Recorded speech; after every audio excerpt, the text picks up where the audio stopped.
What's up, guys? Once again, you're in tune to, I want to call it the Javi G show, but I want to call it the Traveling Cholo. I don't know. The but Javi G Traveling Show. The Javi G Traveling Show. But I'm here today. I got a special guest. I don't know, one of the most influential dudes that I've seen around Denver. Just because you know what I mean? Yeah. Like, holding it down.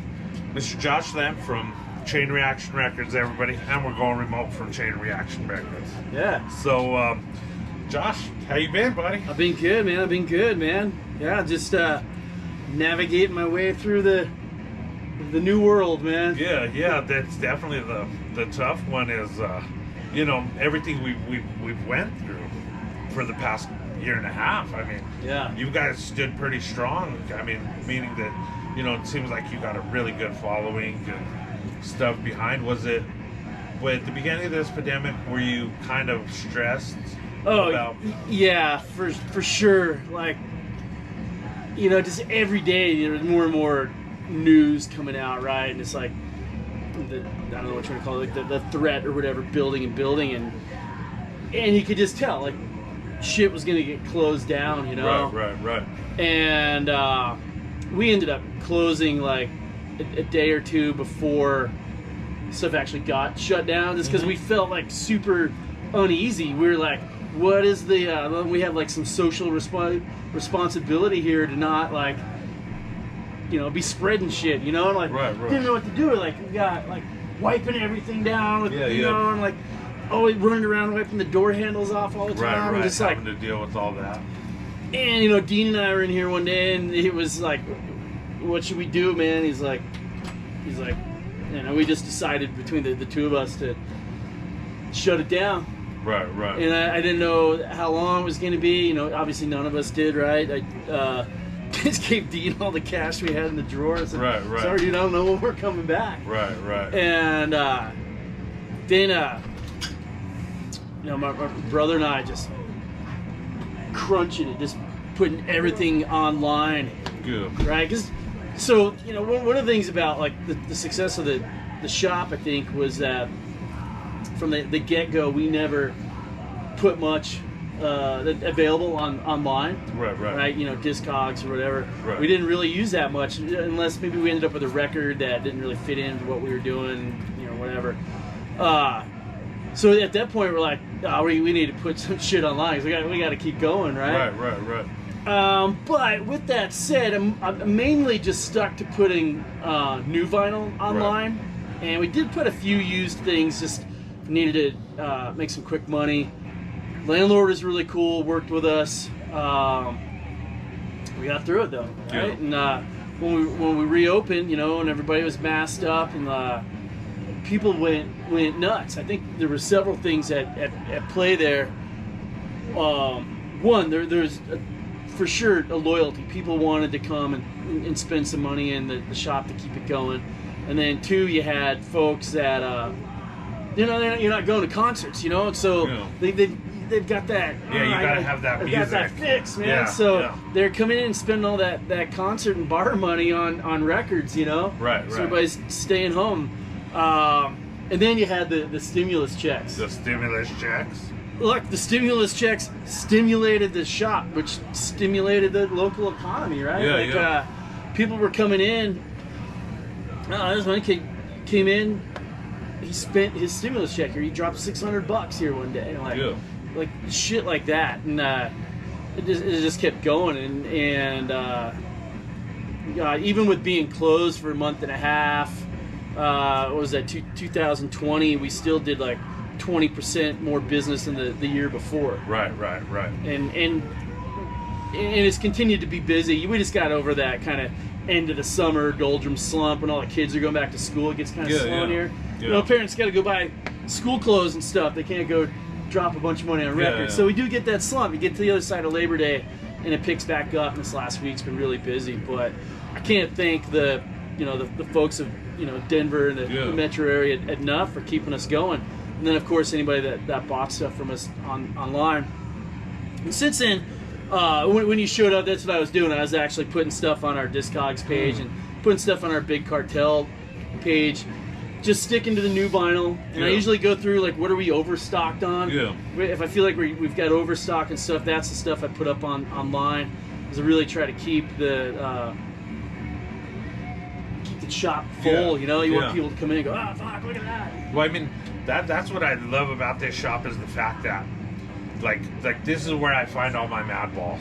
This is where I find all my like H-12s. Dude, we sold a Madball record yesterday, guys. Like, I can't believe you guys have this. Like, because I hunt it down. I find that shit because I know nobody else is gonna have it. Nobody ever has like nothing like Murphy's Law. Everything like the hardcore section here is super killer, and the metal section's killer too. Like everything you have is like is almost catering to what every kid wants nowadays. Yeah. Because you know what? Because you could have the kid that has the brother that's a rocker and just loves fucking strumming the guitar, but then you got the little brother who's a skateboarder. So the parents are like, well, let's just take him to Chain Reaction. You know what I mean? Like, well, you could get this, and you know what I'm saying? Like, it's awesome what you're doing, and that's what I was so pumped on doing this interview for, was just because I love this place, dude. Like this, like this is one of the places where I feel like I could fit in, and I don't get like treated weird like for walking in. You know what I mean? Like I'm not gonna like poke at other record shops or whatever, but I mean there's a couple that are cool, and there's a couple that I've been in that are total dickheads that just follow you around their store all day thinking you're there for the 5-finger discount. You know what I mean? And this place is like with your loyalty that's coming towards you, it seems like the trust that, I mean, I'm sure you deal with, you know, the little 5-finger discounts here and there. Somebody trying to do we've been stuff. pretty, I think, fortunate on that. A couple of times, I don't know, it's probably like some dare or something. A kid ran in and he pulled down a sheet of grip tape and then bolted right out the door. It was some suicidal tendencies grip tape. He didn't look like a skater at all. It was probably somebody dared him. I dare you to go in there and steal something. He just ran in, grabbed some grip tape, out. But I mean, just everything I see your guys' name on is always killer. You know what I mean? Like shows always, you know what I mean? I see you guys at shows, and you're always at shows. So you're always supporting. You know what I mean? Like, and so why not fucking come and support you? Because that's the way people look at it nowadays, I guess. You know what I mean? Like, for sure. And you're always like supporting shows, doing this, doing that, and just always having cool shit here. Because like, I mean, what was it? You guys had like the flea market, the punk rock flea market. Yeah, and we'll do one here in probably a couple of weeks. I'll probably plan it out this week. We'll do another one out back here. Yeah. You should definitely let me know, dude. Like, I'll set up a table and just whatever too, you know what I mean? Kind of film people, do whatever, you know what I mean?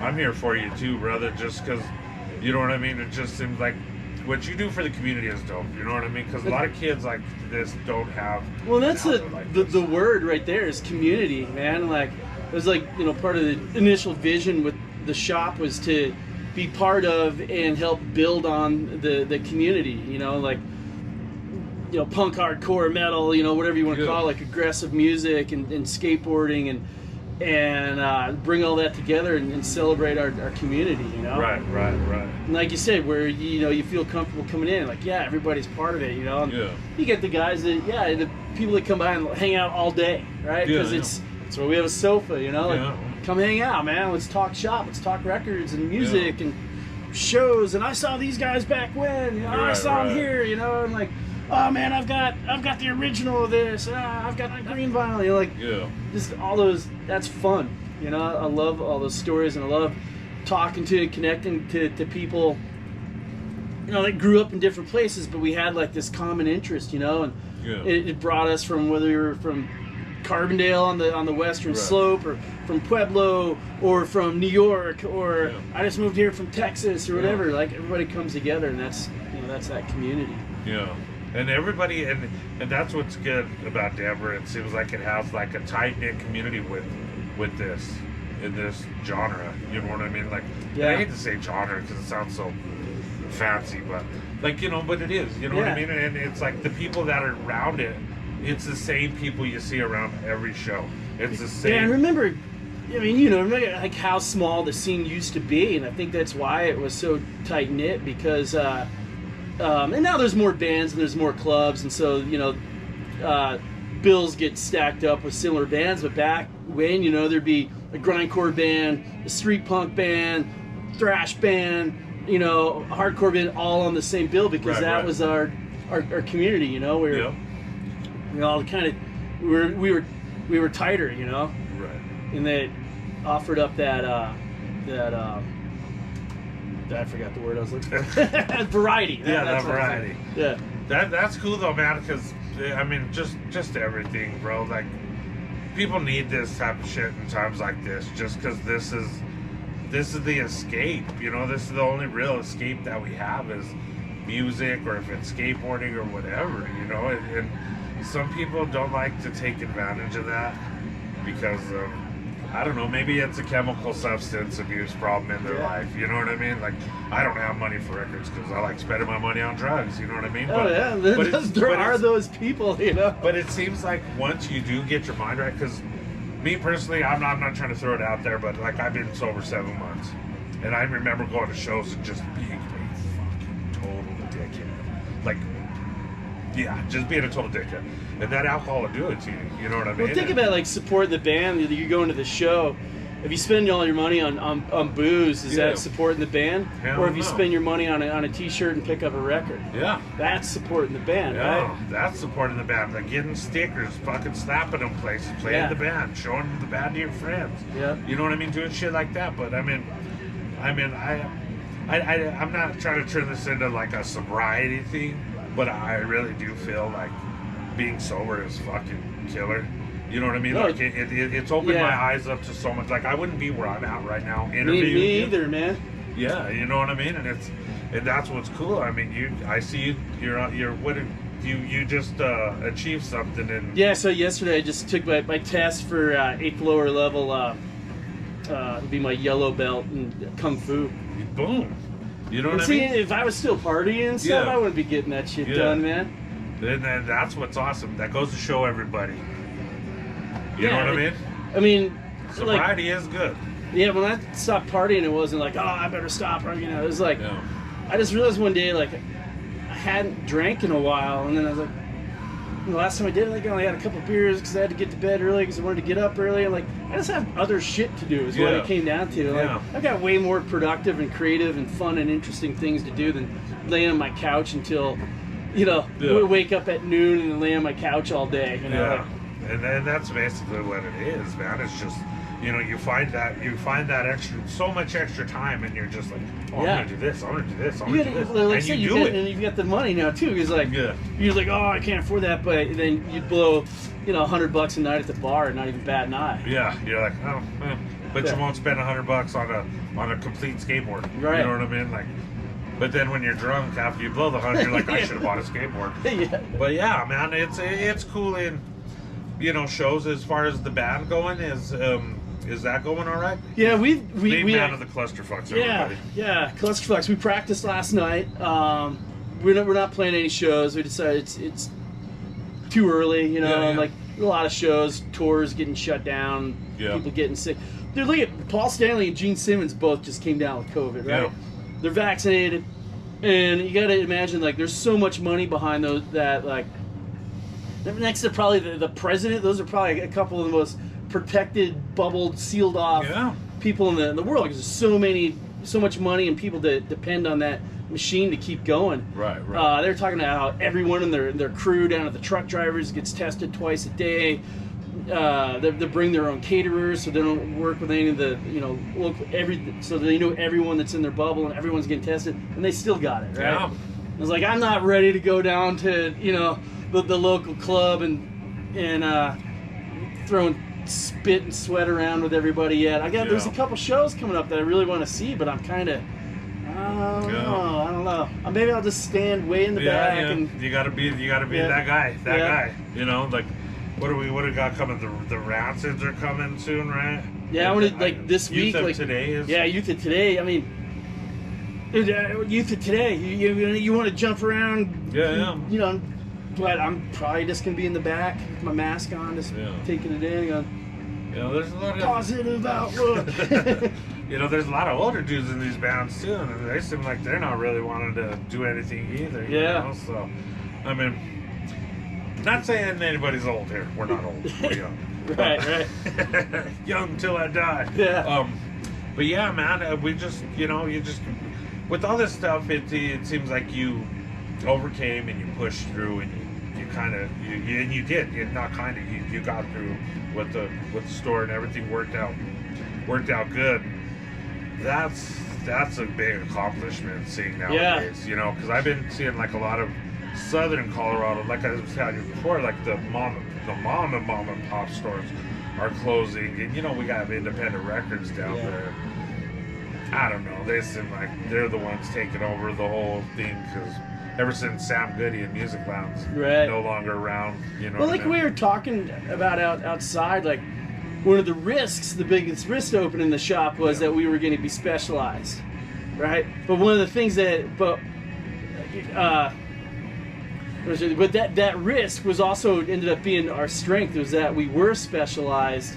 So that's what kept us going. Like if we were carrying a Dave Matthews Band and whatever else is on the radio popular, I don't know what Dave Matthews Band is, but I don't think so. we couldn't compete with Twist and Shout at that level. Like that was never our intention. It was just key in what we're into. And like we'd go on tour and we'd see these record stores like Radiation in Southern California and in Fullerton. You got Extreme Noise in Minneapolis, or Cash for Chaos even in Vegas. You'd see these record stores that they're punk metal hardcore record stores. That's what they did. They're like, that's what we need to do. And like, because Denver didn't really have that. Like record stores had their punk or metal section or whatever. Like that's all we're gonna do. And